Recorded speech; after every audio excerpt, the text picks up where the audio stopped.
എൻ്റെ ജീവിതത്തിലുണ്ടായിട്ടുള്ള ഫ്ലൈറ്റ് എക്സ്പീരിയൻസിൽ ഏറ്റവും വേഴ്സ്റ്റ് ആയിട്ടുള്ള ഇത്രയും നമ്മൾ എക്സ്പെക്റ്റ് പോലും ചെയ്യാത്തൊരു മോശം ഫ്ലൈറ്റ് എക്സ്പീരിയൻസ് ആയിരുന്നു ഇത്തവണ നമുക്കുണ്ടായിരുന്നത്. അപ്പോൾ രാവിലെ ഒരു 10 മണിയൊക്കെ ആവാറായപ്പോൾ നമുക്ക് ജിദ്ദയിൽ നിന്നായിരുന്നു ഫ്ലൈറ്റ് ഉണ്ടായിരുന്നത്. അതുകൊണ്ട് തന്നെ ഇറങ്ങിയിട്ടുണ്ട്. അപ്പോൾ ലാസ്റ്റായിട്ടൊന്ന് നമ്മുടെ ബിൽഡിങ്ങും റൂമൊക്കെ ഒന്ന് വീഡിയോസൊക്കെ എടുത്ത് വെക്കുകയാണ് മെമ്മറീസ് ആയിട്ട്. അപ്പോൾ നമ്മൾ ഇറങ്ങിയിട്ട് നേരെ പോയിട്ടുണ്ടായിരുന്നത് ഇക്കാര്യം ഓഫീസിലേക്കായിരുന്നു. അവിടെ നിന്ന് ഒരാളെ പിക്ക് ചെയ്യാനുണ്ടായിരുന്നു. അപ്പോൾ അവിടെ നിന്ന് ഇക്കാര്യം ഫ്രണ്ടിനെ പിക്ക് ചെയ്തിട്ടായിരുന്നു നമ്മൾ ജിദ്ദയിലായിട്ട് പോയിട്ടുണ്ടായിരുന്നത്.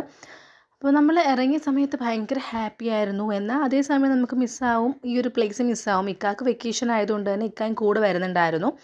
അങ്ങനെ നമ്മൾ വലിയ ഹാപ്പിനെസ്സിൽ ഇങ്ങനെ പോയിക്കൊണ്ടിരിക്കുകയാണ്. ഒരിക്കലും നമുക്ക് ഉണ്ടായ ആ ഒരു മോശം എക്സ്പീരിയൻസൊന്നും നമ്മൾ മനസ്സിൽ എക്സ്പെക്റ്റേ ചെയ്യുന്നില്ല അങ്ങനെ ഒരു എക്സ്പീരിയൻസ് ഉണ്ടാവും എന്നുള്ളത്. നമ്മളൊരു 2 മണിയൊക്കെ കഴിഞ്ഞപ്പോഴത്തേക്കും ജിദ്ദ എത്തിയിട്ടുണ്ടായിരുന്നു. പിന്നെ ഫുഡെല്ലാം കഴിഞ്ഞിട്ട് 3:30ക്കാണ് നമ്മൾ എയർപോർട്ടിലെത്തിയത്. അപ്പം എയർപോർട്ടിൽ നമ്മൾ 3:30 ടൈം പ്ലാൻ ചെയ്ത് വന്നതെന്ന് വെച്ചാൽ ഒരുപാട് നേരം ലേറ്റായിട്ട് അവിടെ നമുക്ക് വെയിറ്റ് ചെയ്ത് നിൽക്കണ്ടല്ലോ എന്ന് വെച്ചിട്ടാണ് 3:30ക്ക് എത്തിയത്. അവിടെ ഫസ്റ്റ് നമ്പർ 1 ആയിട്ടുള്ള പാളിച്ച സംഭവിച്ചു. അത് ഞാൻ എന്തായാലും വഴിയേ പറയാം. നമ്മുടെ ഫ്ലൈറ്റ് വന്നിട്ട് 5:55-നാണ്. അപ്പോൾ നമ്മളിത് എയർപോർട്ടിലെത്തി ലഗേജൊക്കെ എടുത്തു. ദാ ഈ കാണുന്ന ക്യൂ ഉണ്ടോ, ഇതുപോലൊരു 3-4 റോ കഴിഞ്ഞിട്ട് വേണം നമുക്ക് ചെക്ക് ഇനിൽ കയറാൻ വേണ്ടിയിട്ട്. സംഭവിച്ചത് എന്താണെന്ന് വെച്ചാൽ 3:30 ആയിട്ടും നമ്മളെവിടെ എത്തി, ഇപ്പം ചെക്ക് ഇൻ കഴിയുമെന്ന് പറഞ്ഞ് കയറി 4:30 ആയിട്ടും അതേ ക്യൂവിൽ നിൽക്കുകയാണ്. 5:30ക്ക് ഫ്ലൈറ്റ് ബോർഡിങ് സ്റ്റാർട്ടാവും, കാര്യങ്ങൾ ചെയ്യും.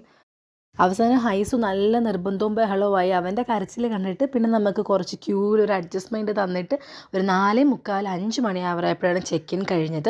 ചെക്ക് ഇൻ കഴിഞ്ഞ വെച്ചാൽ ലഗേജിൻ്റെ മാത്രമേ കഴിഞ്ഞിട്ടുള്ളൂ. പിന്നെ നമ്മൾ അവിടെ നിന്ന് ചടപടയെന്ന് പിന്നെ എന്തോ ഒരു ഓട്ടമായിരുന്നു മൊത്തത്തിൽ. നേരെ പിന്നെ ചടപടയെ ഓടി 5 മണി കഴിഞ്ഞപ്പോഴത്തേക്കും നമുക്കെല്ലാം ഫിനിഷായി. 5:15 ആയപ്പോഴത്തേക്ക് കംപ്ലീറ്റ് ഫിനിഷായി. നമ്മൾ പതുക്കെ പതുക്കെ നടന്ന് പോകുമ്പോൾ അവിടെ നിന്ന് വിളിക്കുകയാണ്, വേഗം വരണം വേഗം വരണം, കാരണം ബോർഡിങ് സ്റ്റാർട്ടായി, കാര്യങ്ങൾ ചെയ്യണം, ഫൈനൽ കോളാണെന്ന് പറഞ്ഞിട്ട്. പിന്നെ അവിടെ നിന്ന് ചടേന്ന് പറഞ്ഞിട്ട് ഓടി. അതെല്ലാം കഴിഞ്ഞ് ഫ്ലൈറ്റിൽ കയറി. പിന്നെ അവിടെ നമ്പർ 2 തുടങ്ങി.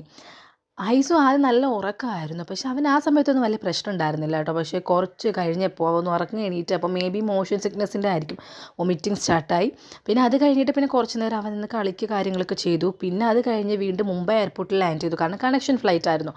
അവിടെ 3rd നമ്പർ അവിടെ അടുത്ത വൊമിറ്റിംഗ് സ്റ്റാർട്ടായി. പിന്നെ ഹൈസു കംപ്ലീറ്റ്ലി ഡൗൺ ആയി. അവന് തീരെ വയ്യാത്ത അവസ്ഥയായി. ചുമയും കാര്യങ്ങളായിട്ട് തീരെ വയ്യാത്ത അവസ്ഥയിലോട്ട് എത്തിയിട്ടുണ്ടായിരുന്നു. അത് കഴിഞ്ഞിട്ട് നെക്സ്റ്റ് ഫ്ലൈറ്റിലും അതേപോലെ വൊമിറ്റ് ചെയ്തു. പിന്നെ നേരെ ഫ്ലൈറ്റ് ലാൻഡ് ചെയ്ത് ഉടനെ തന്നെ ഹോസ്പിറ്റലാണ് പോയത്. അതുകൊണ്ട് ബാക്കി വീഡിയോസോ കാര്യങ്ങളോ ഒന്നും എടുക്കാൻ പറ്റിയിട്ടില്ല.